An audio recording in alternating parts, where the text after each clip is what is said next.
Donner la parole à Haïti. Pour améliorer la performance de la PNH dans la lutte contre le grand banditisme, qui empêche la population de jouir de ses droits les plus fondamentaux, des mesures suivantes ont été prises. La réforme des curricula de formation avec un accent particulier sur le respect des droits humains, la problématique du genre et des éléments liés aux nouveaux paramètres de sécurité. Le renforcement du commandement par la formation de nouveaux commissaires et le recrutement de la 32e promotion d'agents de police. Le recyclage et le renforcement des unités spécialisées. Le renforcement de l'inspection générale et la relance du processus de vetting permanent des membres de la PNH. L'adoption des mesures visant une meilleure prise en charge des besoins socio-économiques et l'institution d'une indemnité spéciale pour des policiers victimes dans des opérations spéciales anti-gang. Le renforcement de la police frontalière pour contrer les cas de traite et de trafic de personnes. Toutefois, nous soulignons qu'en dépit de ces actions, la PNH à elle seule ne peut résoudre le problème de sécurité multidimensionnelle que connaît Haïti. Cette tâche ardue requiert une synergie entre les différents acteurs de la vie nationale et les partenaires internationaux. Dans cette perspective, j'encourage les partenaires engagés aux côtés de la police nationale d'Haïti à continuer à la soutenir en contribuant au fonds commun et en fournissant, via la coopération bilatérale, des matériels, des équipements et de la formation pour mieux faire face aux menaces des gangs armés dont les activités débordent le cadre des frontières d'Haïti.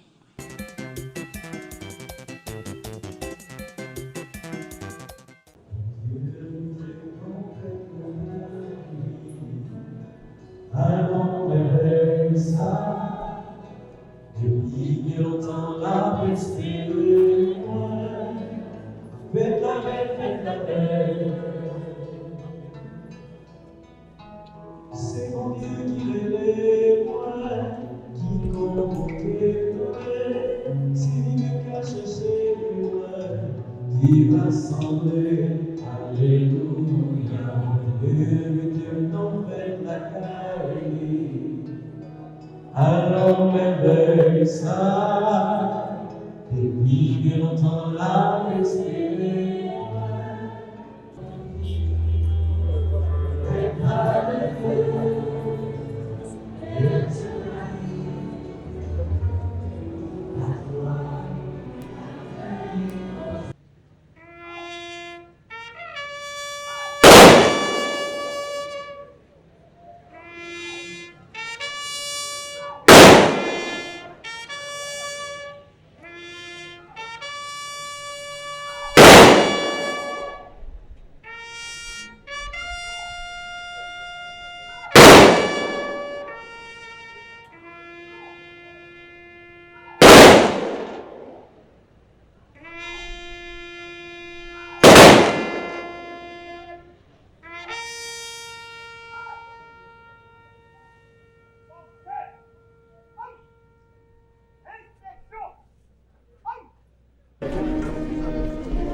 La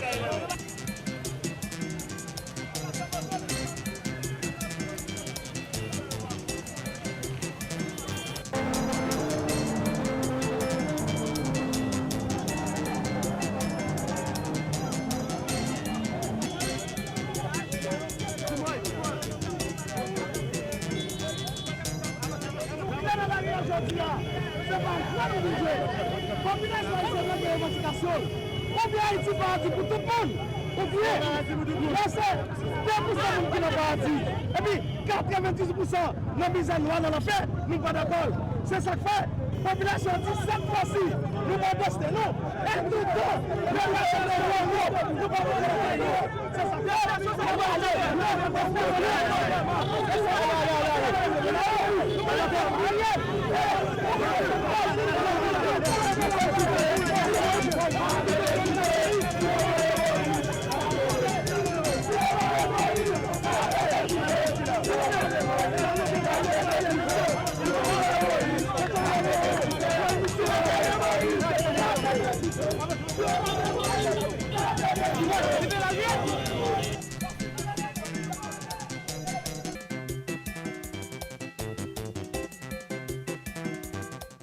Besoin yo en pile.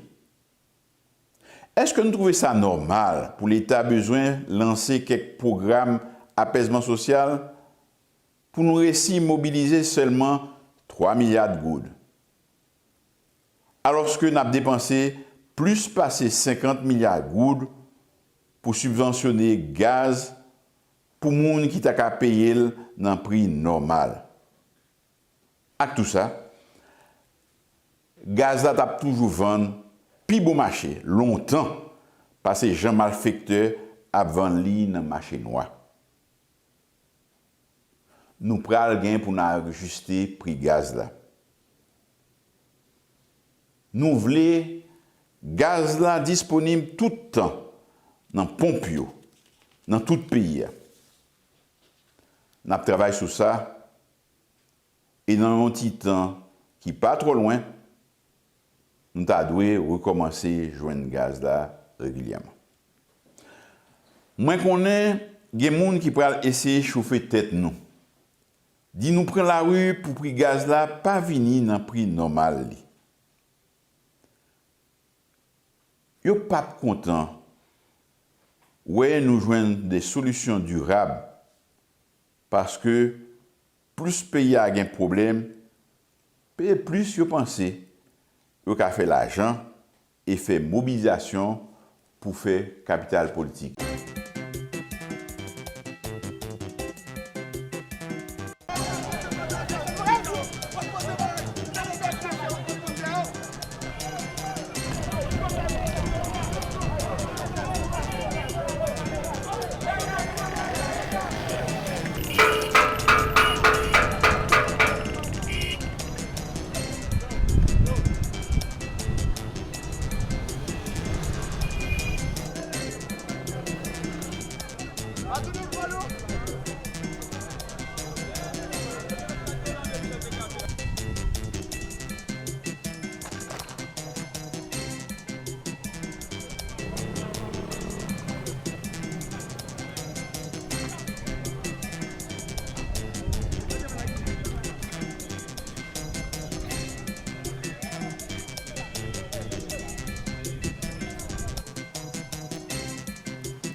Pas qu'à prendre responsabilité. Ou pas qu'à prendre la parole. Révolution comme là.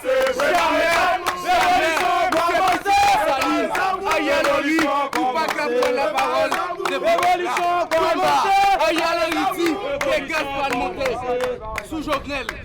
Jovenel t'a pété 15 gouttes sous gaz. Mais journée aujourd'hui là, soi-disant, nous tendons gallon gaz pour aller 520 gouttes. Base 47 quand même, il y a bien fusée nous là parce que nous n'avons pas de chance. Victoire, c'est pour la victoire, c'est pour nous allier.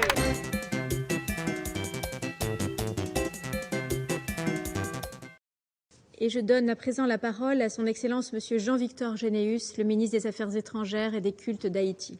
Madame la Présidente, point n'est besoin de souligner l'importance de cette réunion qui arrive à point nommé. En effet, il permet au gouvernement, par mon organe, d'informer le Conseil des derniers développements de la situation sociopolitique et sécuritaire du pays, des efforts que le gouvernement est en train de déployer afin de l'améliorer et du même coup de présenter à la communauté internationale ses attentes en vue de nous permettre de sortir définitivement de cette crise multidimensionnelle qui a trop duré.